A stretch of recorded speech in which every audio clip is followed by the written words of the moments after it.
Assalamualaikum. Kali ini kita akan cerita tentang Nabi Yunus alaihi salam yang ditelan oleh seekor ikan yang besar.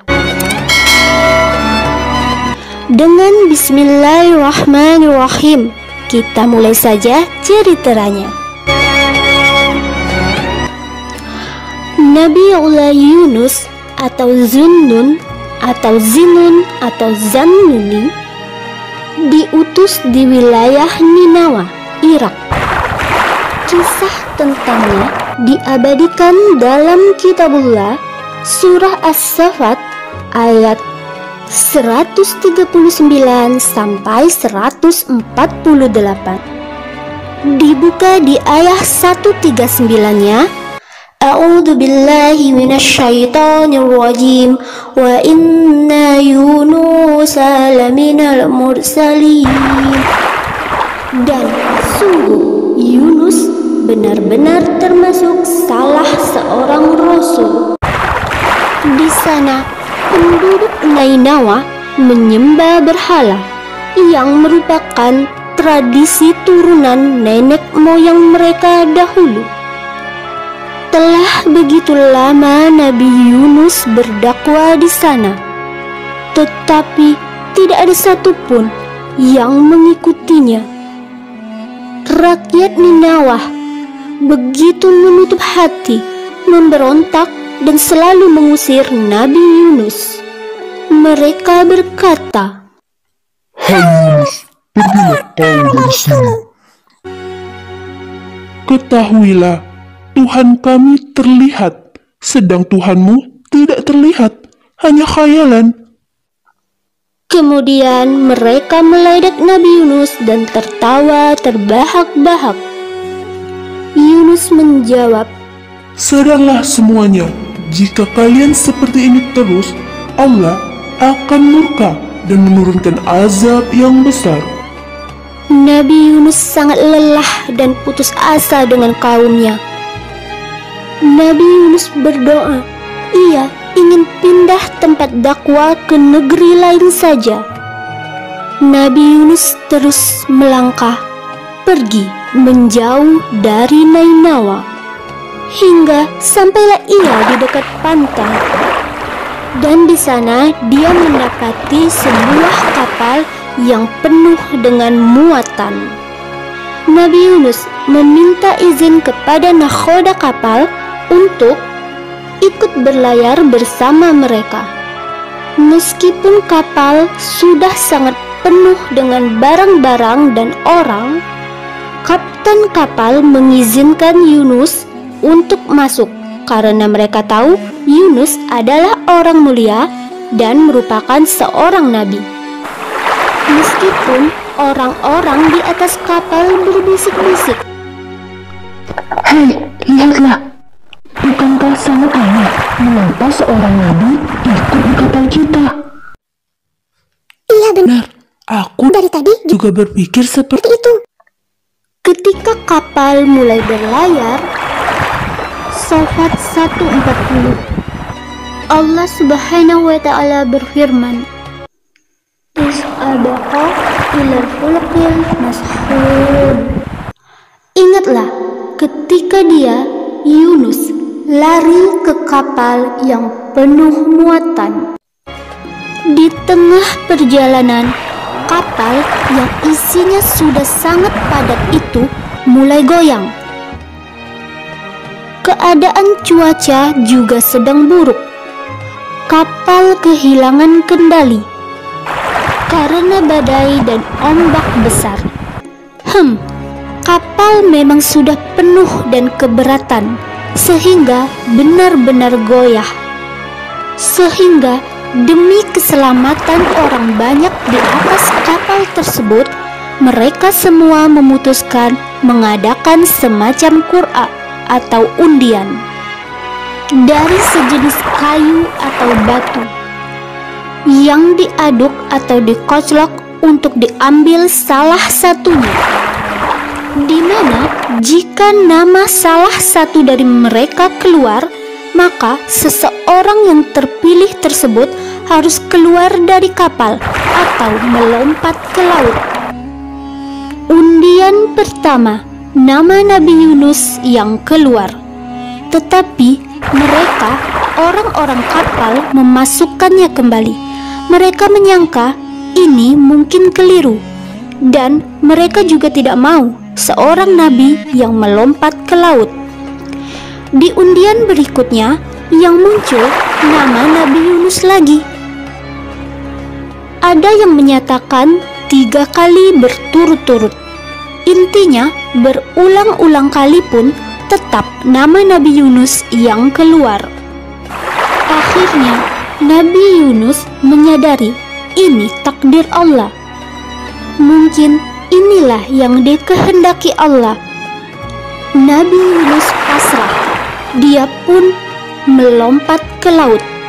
Namun sebelum ia menyentuh air laut, saat terjun diperintahkan pada seekor ikan mengangakkan mulutnya menelan Yunus tanpa mengunyahnya. Dan di dalamnya, perut ikan tersebut, Yunus tetap hidup. Di saat itulah Nabi Yunus berada dalam 3 kegelapan. Pertama, kegelapan dalam perut ikan. Kedua, kegelapan di dasar lautan. Dan yang ketiga, kegelapan malam. Namun, tidak ada satupun riwayat yang menyatakan jenis ikan yang menelan Nabi Yunus tersebut. Ada yang mengatakan paus besar, hiu, dan beberapa literatur ada yang menyebutnya dengan ikan nun raksasa. Lanjutan As-Saffat 141 142. A'udzubillah faltaqamahul hutu wa huwa mulim. Dia, Yunus, ditelan oleh ikan besar dalam keadaan tercela.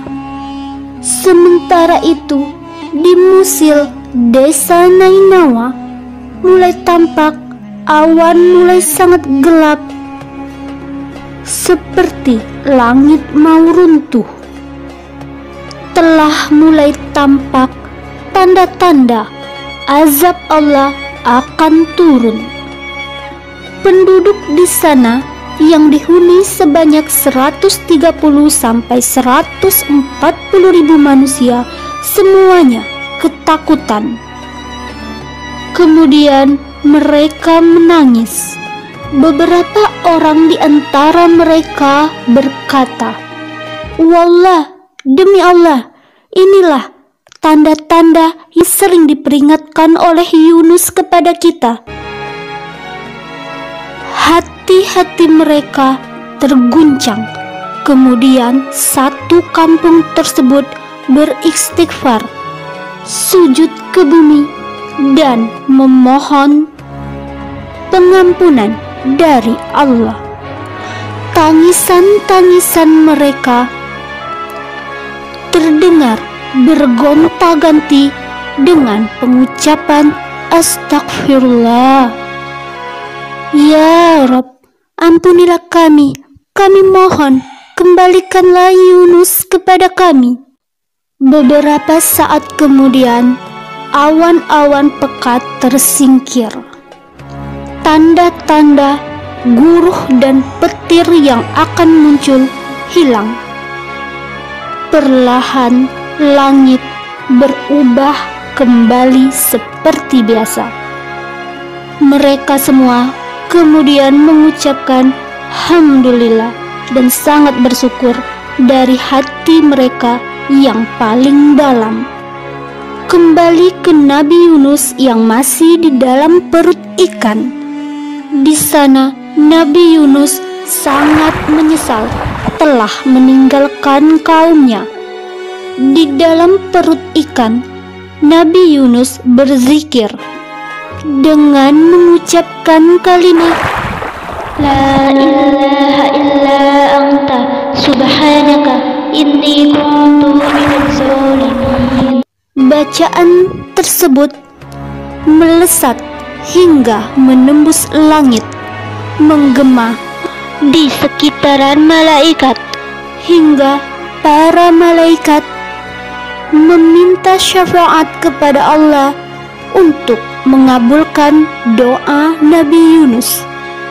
Kemudian dikabulkanlah doa tersebut. Ikan mulai keluar dari laut dan memuntahkan Nabi Yunus. Untuk berapa lamanya waktu Nabi Yunus berada di perut ikan tersebut, ada 3 pendapat. Ada yang menyatakan hanya sebentar, yaitu dari jarak duha sampai sore. Ada yang mengatakan 3 hari, dan ada juga yang mengatakan 40 hari. Falaula annahu kana minal musabbihin lalabisa fi batnihi illa yaumi yub'atsun, yang artinya, maka sekiranya dia tidak termasuk orang yang banyak berzikir atau bertasbih kepada Allah, niscaya dia akan tetap tinggal di perut ikan itu sampai hari berbangkit. Nah, dari penggalan ayat ini kita mengetahui bahwa dikarenakan Nabi Yunus alaihissalam di dalam perut ikan tersebut, dia selalu meminta pertolongan Allah, sehingga dia dikeluarkan lebih cepat. Padahal seharusnya dia tetap di sana sampai hari kiamat. Kemudian setelah Nabi Yunus terdampar di daratan dalam keadaan lemah dan di sekitarnya hanyalah tanah yang tandus. Kemudian di sana Allah menumbuhkan yaktin, jenis labu, di mana ketika Nabi Yunus memakannya hingga kenyang, badannya terasa pulih kembali. Ayat 146. أعوذ بالله من الشيطان الرجيم وأنبتنا عليه شجرة من يقطين. Kemudian untuk dia, Yunus, kami tumbuhkan sebatang pohon dari jenis labu. Lalu ketika Nabi Yunus alaihissalam kembali ke lokasi Nainawa, didapati semua kaumnya telah beriman. Masya Allah. Seperti di ayat 147 hingga 148, yang maknanya, dan kami utus dia, Yunus, kepada 100.000 orang atau lebih, sehingga mereka beriman. Karena itu kami anugerahkan kenikmatan hidup kepada mereka hingga waktu tertentu. Nah, untuk kaum Nabi Yunus ini diabadikan oleh Allah dalam Al-Quran karena mereka satu-satunya kaum yang langsung bertobat ketika muncul tanda-tanda azab akan datang. Ya, kaum Nabi Yunus ini dijabarkan oleh Allah pada surah Yunus ayat 98.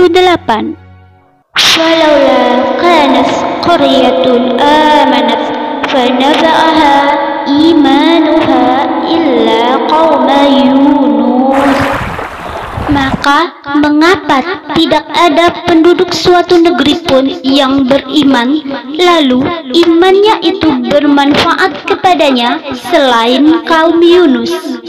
Kemudian lanjutan artiannya, ketika mereka kaum Yunus itu beriman, kami hilangkan dari mereka azab yang menghinakan dalam kehidupan dunia, dan kami beri kesenangan kepada mereka sampai waktu tertentu. Shadaqallahul azim. Maha benar Allah dengan segala firman-Nya.